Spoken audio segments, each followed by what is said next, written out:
Coming up on Mountain News this morning, Governor Andy Beshear has responded amid the catastrophic flooding that tore through Texas this past weekend.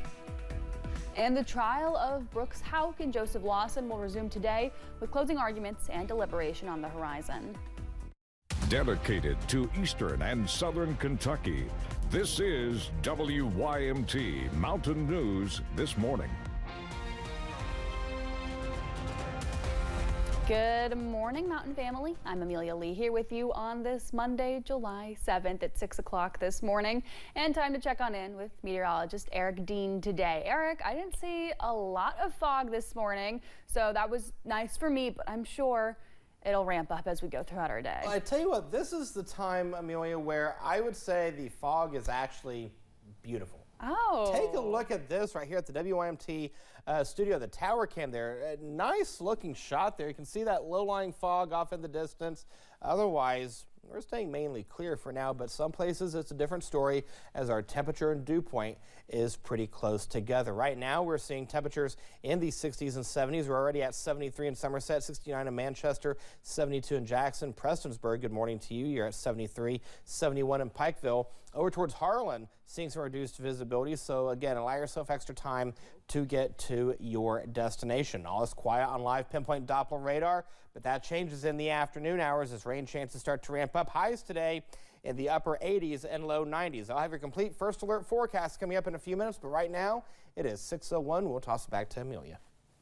Well, we've learned the name of the man who died in an ATV crash in Harlan County Saturday. That crash happened at Everett's ATV Park Saturday afternoon. The Harlan County coroner has identified the man killed as 22-year-old Brady Castle. He says Castle was driving his father on the ATV when he got too close to the edge of the road and flipped. Castle was pronounced dead at the scene. The coroner says his father was not hurt. At least one person is dead after a crash on US 119 in Harlan County. It happened just before 7 in the Cumberland community Sunday night. State troopers didn't say how many people died. Multiple folks were flown to the hospital with serious injuries. The road was closed because of the crash. We'll update you as we learn more information. Later this morning, we expect to get an update from Texas officials on that catastrophic flash flooding from over the weekend. According to National Weather Service data, extreme rainfall caused the Guadalupe River to swell more than 20 feet in less than 1 hour early Friday. So far, officials there say at least 82 people died and more than 40 are missing. CBS's Nadia Cavasso has more from Austin on the victims in the search and rescue operations. There was so much screaming. This morning, harrowing stories are emerging from survivors of the deadly flash flooding in central Texas over the weekend. Kerrville RV park owner Lorena Guillen said she watched helplessly as rushing waters washed through the campground. There were dozens of vehicles just floating away. Officials say there have been more than 160 rescues by helicopter, and search and rescue teams and hundreds of volunteers are combing the banks of the Guadalupe River. It would bring me some closure knowing definitively what happened instead of continuously holding out, wondering if the one I love is still out there. Texas officials say more than 80 people have died, and among the more than 40 missing are nearly a dozen children and counselor from the all-girls camp Mystic.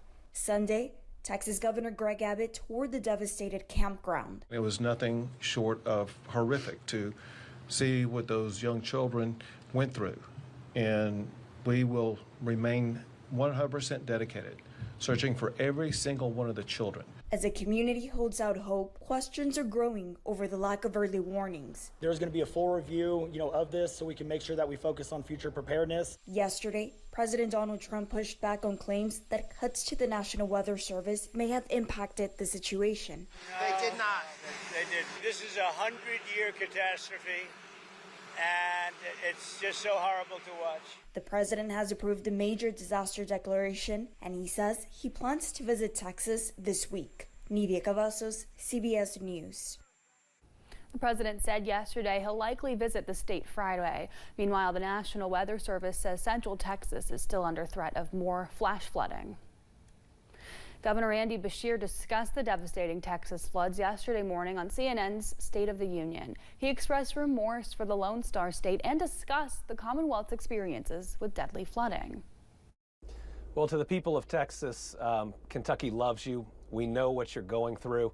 In July of 2022, we lost 45 Kentuckians, each one a child of God, to devastating flooding. What these families are going through right now is just pure hell. And what they need is the entire country to wrap their arms around them. 10 campers are still missing as that death toll continues to climb. In Owsley County, a former coach was arrested on rape and sodomy charges. Dantarius Pittman was charged Thursday. The situation stems from an investigation that was initiated into a reported sexual misconduct incident involving a minor. An arrest citation says Pittman was in a position of authority while engaging in a sexual relationship with an Owsley County student. School officials say Pittman assisted with coaching basketball. Administrators with the Owsley County School District provided this statement to WYMT about the matter. They say, quote, the Owsley County School District is aware of a former assistant basketball coach being investigated for allegedly having an inappropriate relationship with a minor. The allegations are being investigated by the Kentucky State Police and they have the district's full cooperation, end quote. The trial of Brooks Houck and Joseph Lawson will resume today. Houck is charged with killing his ex-girlfriend Crystal Rogers 10 years ago. Lawson is accused of being complicit to it. Houck and Lawson's defense wrapped their case on Thursday with closing arguments and deliberation on the horizon. Kirsten Foote is breaking down how we got here. Saturday marked 10 years since Rogers' mother reported her as missing. The body of the Bardstown mother of 5 has never been found. This trial has been taking place in Bowling Green after a judge ruled that because of its publicity, it needed to be moved out of Nelson County. Because of the holiday weekend, court hasn't been in session since Thursday. So big takeaways from that last day of testimony. One defense witness, a former LMPD homicide detective, Denny Butler, emphasized no search done in the last 10 years has yielded a clear sign of Rogers, implying a lack of evidence. One discovery seemed promising, a pair of women's underwear and clothes unearthed from a subdivision Houck helped build. But a DNA profile was never developed, so Crystal Rogers' DNA can't be included or excluded from the evidence. Prosecutors then asked Butler if every homicide case produces trace evidence or DNA. He said no, not every case does, but it's unlikely that it would not yield something. Our Wave legal analyst, Leland Holbert, talked about what all this could bring into the third week of the trial. I think closing arguments will go along those lines of the defense saying they just didn't prove it. There's not enough evidence. You can't send someone to prison for murder and convict them because there's just not enough evidence. And the prosecution can say, well, there's a reason there's not enough evidence because they hid everything. They're skilled. They planned this out. There are multiple people. It wasn't just a one-man shoddy job. Well, we will continue to update you on the trial throughout the week, and we'll share the verdict on air and online once we learn it. A Kentucky veteran enjoyed the 4th of July with the new roof over his head after facing years of issues. Army veteran Timothy Nichols has been dealing with roof issues since a storm tore his roof apart. Nichols says he'd been saving money for more than 1 year, but thanks to Bone Dry Roofing in Owens Corning, Nichols was gifted a new roof for free. Timothy says he can now breathe a sigh of relief. Literally the day before Bone Dry came out, our AC went out, and that basically ate up our savings for what we were planning on doing for roof. We have, AC, especially with the summer heat, and thanks to Bone Dry and Owens Corning, we have a new roof that we don't have to plan to save for the next couple of years. This is the 4th free roof Bone Dry Roofing and Owens Corning have donated to a veteran.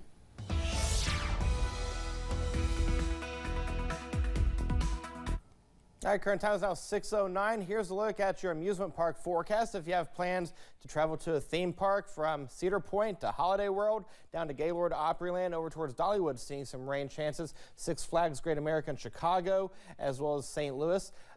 Clear skies. Look at the temperature in Chicago, only going to 76 degrees today. Travel forecast throughout the state calls for temperatures in the 80s and 90s. Again, keeping rain chances in the forecast across the region. Rain chances continue until you get to about Roanoke, Charlotte, Myrtle Beach, and Atlanta, where you have temperatures in the mid-90s. Airport delays right now.